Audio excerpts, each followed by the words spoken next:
warahmatullahi wabarakatuh. Saya Malik Ubaidillah dengan NIM 0307212113 berasal dari Prodi Manajemen Pendidikan Islam Universitas Islam Negeri Sumatera Utara Medan. Baiklah, pada kesempatan kali ini saya akan menjelaskan materi tentang bahasa baku. Untuk mempersingkat waktu, langsung saja kita masuk ke penjelasannya. Yang pertama, perlu kita ketahui bersama pengertian dari bahasa baku itu sendiri. Kata baku adalah kata-kata yang sesuai atau terdapat dalam Kamus Besar Bahasa Indonesia atau KBBI. Kata-kata ini memiliki berbagai fungsi seperti pemersatu, pemberi kekhasan, pembawa kewibawaan, serta sebagai kerangka acuan. Kata baku ini dalam bahasa Indonesia membuat bahasa Indonesia menjadi kuat kedudukannya, karena kata baku tidak mengubah struktur bahasa Indonesia sehingga mudah dijadikan alat komunikasi antar masyarakat atau antar suku di Indonesia. Akan tetapi, mahasiswa yang sering menggunakan bahasa Indonesia sebagai alat komunikasi masih kurang pengetahuan tentang kata baku sebagai dasar bahasa Indonesia yang baik dan benar. Nah, maka dari itu perlunya kita mempelajari lebih dalam mengenai bahasa baku. Baiklah, selanjutnya kita akan membahas tentang fungsi bahasa baku. Kata baku dalam bahasa Indonesia ini mendukung 4 fungsi diantaranya bersifat pelambang atau simbolis, sedangkan yang salah satunya yaitu bersifat objektif. Fungsi-fungsi yang di atas tersebut antara lain, yang pertama yaitu fungsi pemersatu, artinya mempersatukan penutur atau penulis menjadi satu masyarakat bahasa. Dapat dikatakan juga bahwa pemakaian kata baku dalam bahasa Indonesia dapat mempersatukan sekelompok orang menjadi satu kesatuan masyarakat. Adapun fungsi yang kedua yaitu fungsi memberi kekhasan. Maksudnya apa?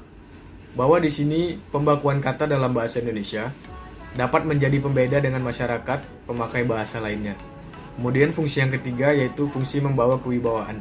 Artinya kata baku yang diterapkan dalam bahasa Indonesia dapat memperlihatkan kewibawaan pemakainya. Nah, setelah kita mengetahui fungsi-fungsi dari bahasa baku, selanjutnya kita akan membahas mengenai ciri-ciri bahasa baku. Di antaranya, yang pertama yaitu penggunaan kaidah tata bahasa. Yang dimaksud ialah penggunaan kata-kata dalam bahasa Indonesia harus sesuai dengan aturan tata bahasa.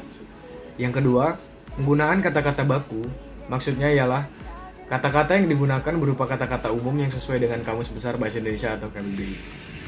Yang ketiga, penggunaan ejaan resmi dalam ragam tulis. Jadi yang dimaksud di sini ialah kata-kata yang digunakan sesuai dengan ejaan yang disempurnakan atau EYD. Yang keempat, penggunaan lafal buku dalam ragam lisan. Maksudnya ialah pelafasan kata bebas dari ciri-ciri lafal, dialek, daerah, dan lain-lain. Kemudian yang kelima, penggunaan kalimat secara efektif. Jadi maksudnya yaitu kalimat-kalimat yang digunakan dapat dengan tepat menyampaikan pesan, baik pembicara maupun penulis kepada pendengar atau pembaca, seperti yang dimaksud oleh pembicara atau penulis. Nah, jadi berdasarkan penjelasan yang telah saya sampaikan tadi, dapat disimpulkan bahwa kata baku adalah kata-kata yang lazim digunakan dalam situasi formal atau resmi, yang penulisannya sesuai dengan kaidah-kaidah yang dibakukan. Baku tidak hanya sebuah kata, dapat dilihat dari segi lafal, ejaan, gramatika, dan kenasionalan saat diucapkan atau ditulis. Suatu kata bisa disebut dengan kata tidak baku bila kata yang dipakai tidak sesuai dengan kaidah bahasa Indonesia.